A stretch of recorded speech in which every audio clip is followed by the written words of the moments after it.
Welcome to Wisconsin DNR's Wild Wisconsin Off the Record podcast. Information straight from the source. Welcome back to another episode of Wild Wisconsin Off the Record, where we bring you inside voices on Wisconsin's outdoors. I'm your host and DNR's digital media coordinator, Katie Grant. Did you know that cougars, mountain lions, and pumas are all the exact same animal? This cat that once roamed throughout Wisconsin wasn't seen here from about 1908 until just a few years ago. Our large carnivore biologists work hard to track these animals throughout the state, but they can't do it alone. Much of what they know about cougars in Wisconsin is based on information they've received from other residents throughout the state.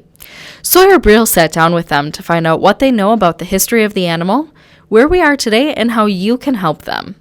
Sawyer? So today we've got a really cool one. We're joined by Scott Walter and Jane Wiedenhoft, and we're going to talk about cougars or mountain lions in Wisconsin. So we'll cover everything from their history in the state to their biology, some of the tools available to help confirm sightings, and then help you learn more really at a really high level about this interesting animal. Cougars in Wisconsin, it's kind of a hot topic, whether it's on social media, talking to landowners and things like that. So I think Scott and Jane are really going to have some great perspective here. So why don't we just get started here? We'll start with you, Scott. Can you talk about kind of your role at DNR? Sure. My official title, Sawyer, is Large Carnivore Specialist. So I help coordinate programs related to black bear, gray wolf, and cougar management in the state. Jane, how about you? And I'm an assistant large carnivore biologist for the state, and I work in northern Wisconsin. So you both mentioned large carnivore, so how do cougars fit into what you guys do on a daily basis? Well, the program is actually fairly broad. You know, when we talk about large carnivores, there are 3 species here in Wisconsin now, and it's interesting, they're the 3 native large carnivores that we had in Wisconsin. So with the arrival of cougars over the last decade or so back into the state, our large carnivore community is intact. At least that's one way to look at it. And in terms of the program, of course, these are very visible species that people have strong attitudes, opinions, or even emotional reactions to when they hear about their presence on the landscape. And they're very interested, therefore, in how we, as an agency, lead management efforts. I think it's interesting that you said it's a species that people are really interested and kind of tuned in on. That's something we're going to touch on later, but I mentioned earlier, it's just it's a really hot topic, especially now, whether it's with farmers, hunters, anything like that. So I think that's going to be really interesting to touch on. Jane, did you want to add anything? So Scott's role, I think, is on a higher level, which he mentioned. Can you maybe describe your role? Sure. I spend more than half of my time on wolves, and I do a lot of the database management, GIS mapping. I also am in the field doing some of the monitoring surveys. And then the second biggest chunk of my time is probably spent on collecting the cougar observations and following up on some of those. So what other species do you guys, Jane, you mentioned wolves, but within that large carnivore program, what else is included there? Black bears. That's the third leg on the large carnivore stool. So black bear, mountain lion, and wolf. That's right, yep. That's quite the trio. So I guess now we'll move into kind of more a high-level overview of cougars.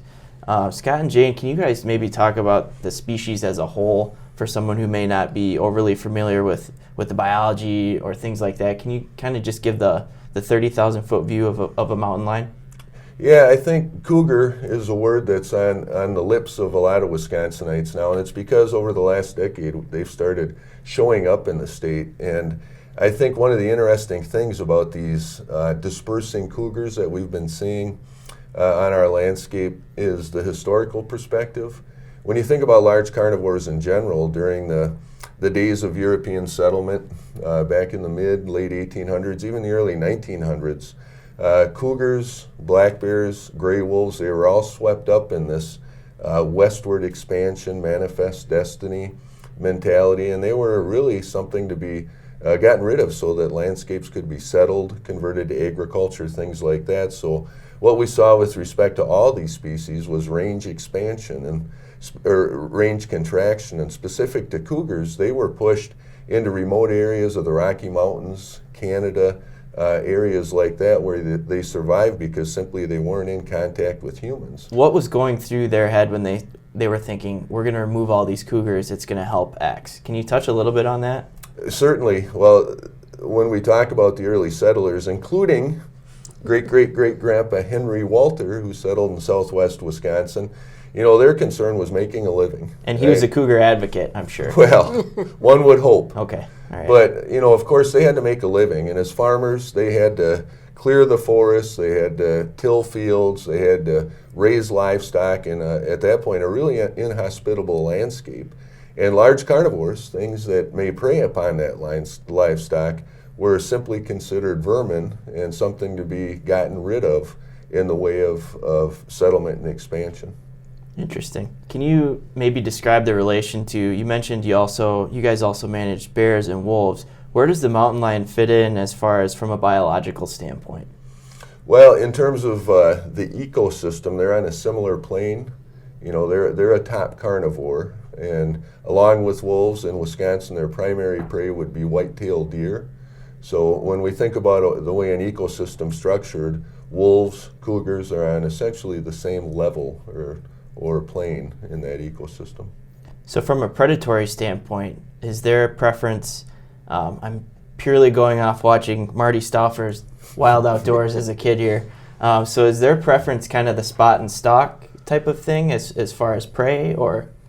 Yeah, it's nice you brought that up, Sawyer, because the hunting strategy of cougars is quite different from that of gray wolves. Wolves are a cursorial predator. They move across the landscape and try to detect and pursue prey, and in this case, again, white-tailed deer, whereas cougars are an ambush predator. They try to stalk up and ambush prey as the prey are going about their activities. And are they solitary? Do they travel in groups? The only time you're going to see cougars in groups is when you've got a female with young, or a brief period during the breeding season where a male or female may hang out together.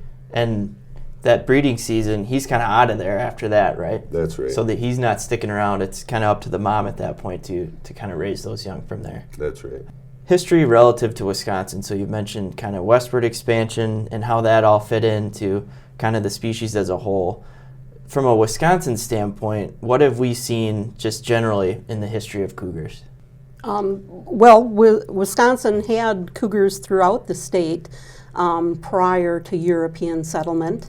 And as Scott mentioned, the European settlers were pretty intolerant of their presence.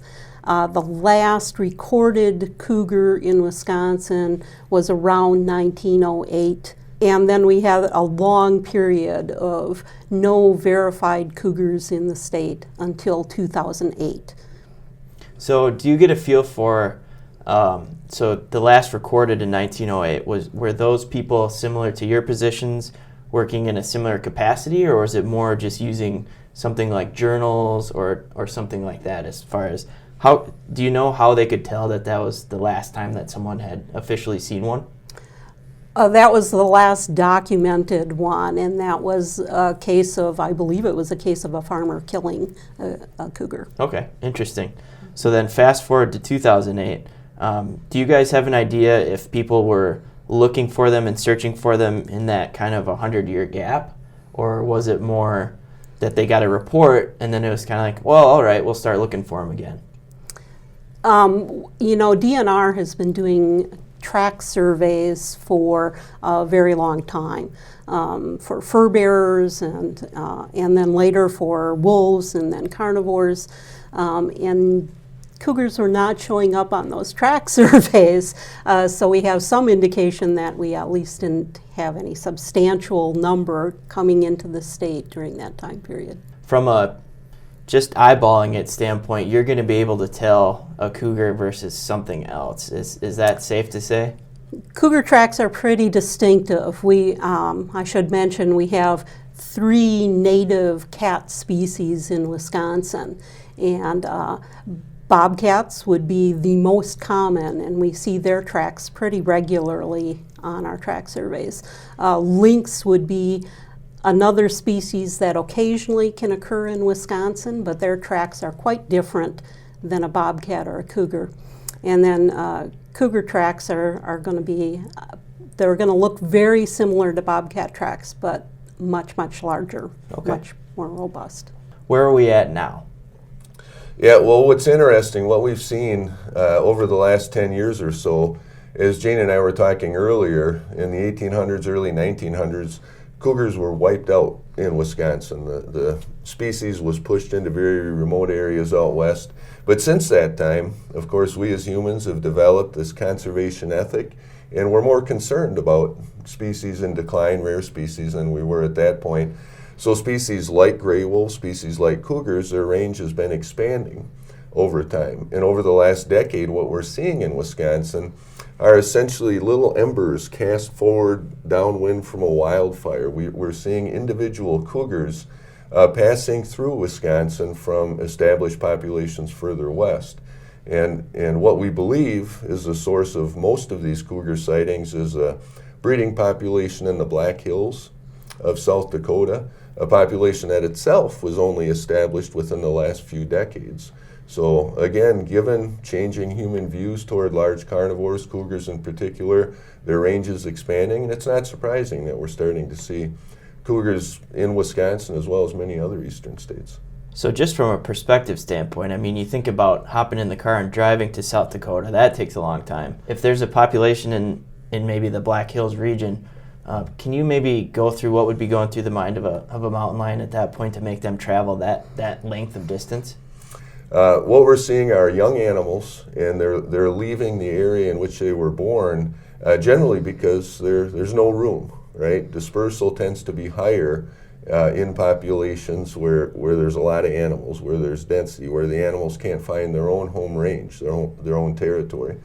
So from the South Hills, the Black Hills in South Dakota, as that population's been established and grown, individuals start moving out of that population and looking for their own territory. But with cougars, the males tend to disperse more often and much further than females. So the evidence that we've been able to gather from cougars that have dispersed into Wisconsin, as far as we know, they've all been males. Males will disperse incredible distances. One of the cougars that came through Wisconsin ended up being killed in Connecticut, for example. Many of the listeners may remember that. Females, on the other hand, only about half or slightly less than half of the females disperse at all. Most of them establish territories near their mother, adjacent to the area in which they were born. But the females that do disperse tend to disperse a far shorter distance, so they're much less likely to make it to Wisconsin. It's about 600 miles from the Mississippi River to the Black Hills, so it's a long way to go, and most of the females just don't travel that far when they disperse. So from a wildlife manager standpoint, does that tell you anything when we're only seeing males here?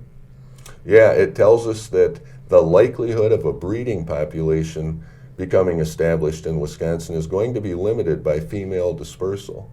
And until there's a population established somewhere closer to Wisconsin, say northern Minnesota with the dense forests they have there, the establishment of a breeding population isn't likely. Not to say it can occur, because individual females do what they want to do, and it's possible that a female may immigrate from the Black Hills, but it's just not likely given their dispersal tendencies. And I think that's a perfect opportunity for a little segue there, Scott, something you mentioned. You mentioned northern Minnesota and how it has kind of those thick, big forests. Is there an ideal habitat for a mountain lion? Yeah, they're actually found in a lot of different habitat types, from dense forests to deserts. And really what determines their presence on the landscape or their abundance is the abundance of their prey. They can travel long distances. It sounds like they're pretty stout in the face of weather, different types of habitats and things like that. So just for maybe perspective for the people listening, is there something that you guys could give them as to reference as to the size of a mountain lion and what it may look like if you were to stand toe-to-toe with one?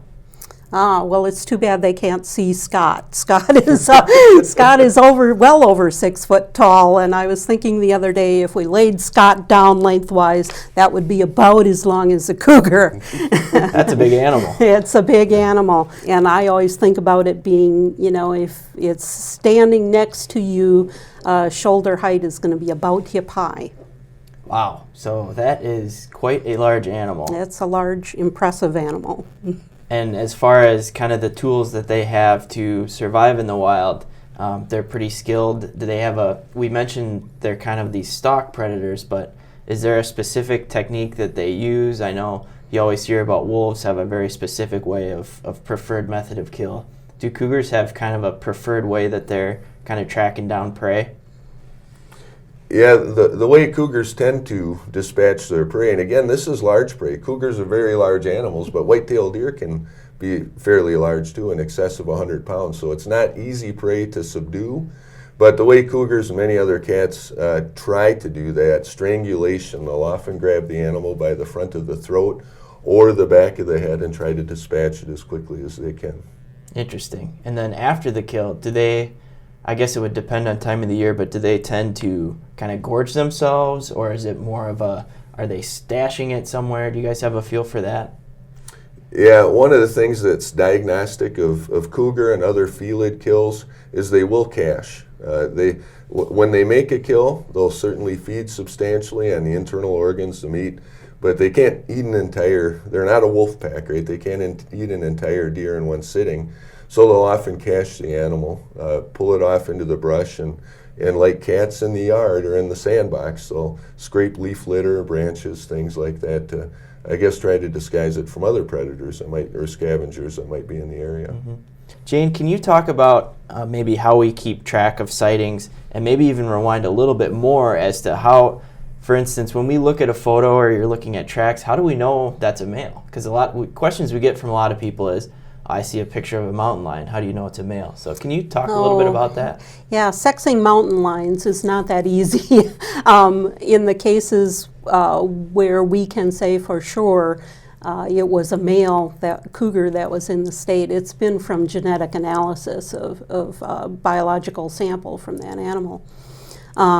There is a way to tell visually. It's not that easy. You have to have the animal in the correct position to see the back of the animal, and basically you can see a black spot 3 to 4 inches below the where the tail meets the body if it's a male. If it's a female, that black spot won't be there. So you mentioned genetic evidence, which I think is a really cool thing we can talk about. So what does that mean? Is there a number of things that you guys can use to kind of determine that? Yes, we can use blood, and some of the samples were collected from blood in the tracks of the animal, which is kind of interesting. It's been my observation that the feet of cougars tend to get kind of scraped up in our Wisconsin snow, and they often do leave some blood in their tracks in Wisconsin. You could also collect a urine sample from snow, obviously, or hair samples would also give us a sample for genetic testing. So does that tend to be an all-day affair then when you guys get a report or have a trail camera and they give you kind of this point on the map? What is that process like, kind of fanning out and trying to... Scott's smiling, so I feel like this would be a good answer, but what does that process look like to kind of start from the X on the map and go out from there? Are there certain techniques you use? Usually it's not just an X on a map. Usually the landowner is pretty enthusiastic about going out there with us and showing us where they got the photo or where they saw the tracks. And it's usually only, 1 or 2 or a handful of DNR staff that go to check the site out. And yes, we do often spend a couple hours out there trying to look for further evidence, providing the photo was recent. Mm-hmm. Is there a time of the year that it's really hot as far as sightings for you, or is it kind of consistent throughout the year? Winter is probably when we more often get reports, and maybe more in the fall because people have their trail cameras out in preparation for hunting season, so they're picking up those photos. And then in the winter when we have snow on the ground, people will be sending us photos of tracks that they think might be cougar tracks. Okay. What are the tools that you guys have when you're looking at a photo? Obviously some don't pass the smell test right away. You can say, nope, not a cougar. But for the ones that are a little more difficult, are there tools that you can use, whether that's where the photo was taken or just looking at the photo itself to kind of gauge either size or whether you think it might be a mountain lion? There are some characteristics that we can look at. So we always look at if it's visible in the photo, the back of the ears.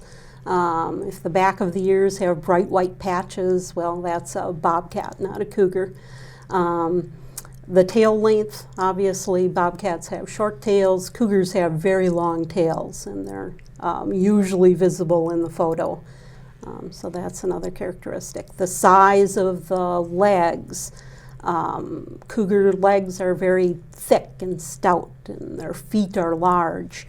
Sometimes we get photos of cats with skinny legs and small feet, and right away those body proportions aren't those of a cougar.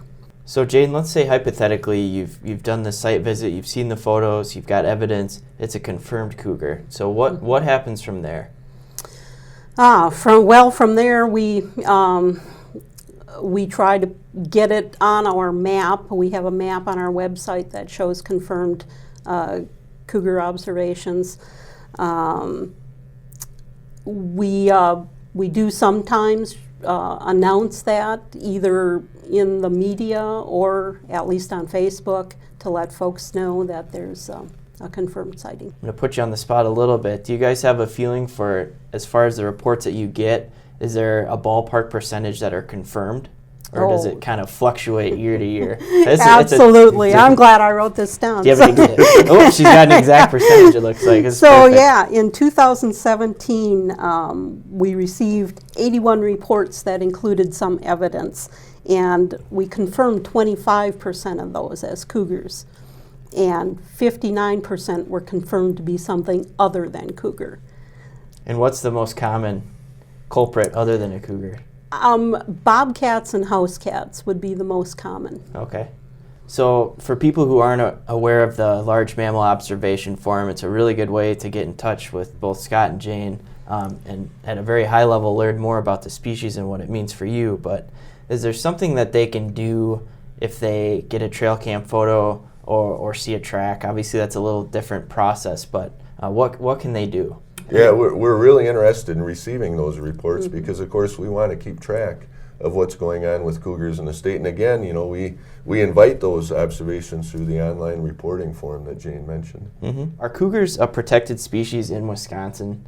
And for the people listening, what does that mean? So they are listed as a protected species right now in Wisconsin, and essentially what that means is it limits our ability to manage. For example, we can't hold a harvest season for cougars, appropriately so, given the fact that they're extremely rare in the state right now. But it does also allow individuals that may find a cougar depredating one of their animals, the livestock, or a cougar that's in the process of attacking an individual, recourse in terms of lethally controlling that animal.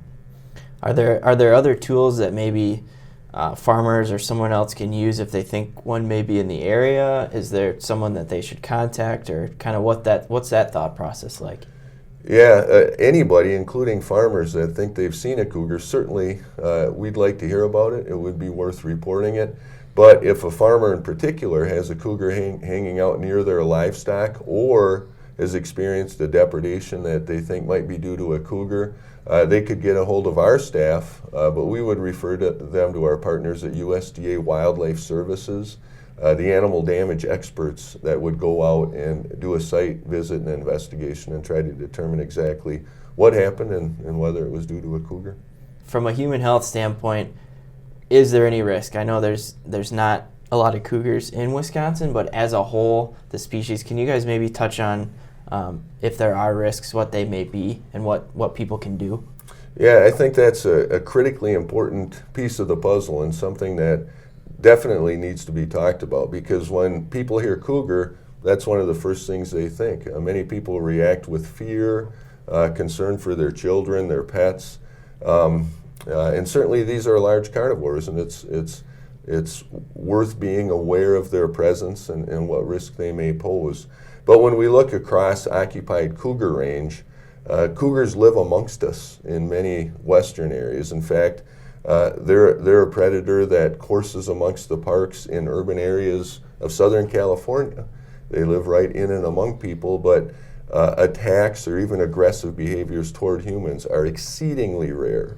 Over the last decade, they could be counted on your fingers. So the risk that cougars pose to people is very, very, very low, but it's always worth pointing out it's not zero.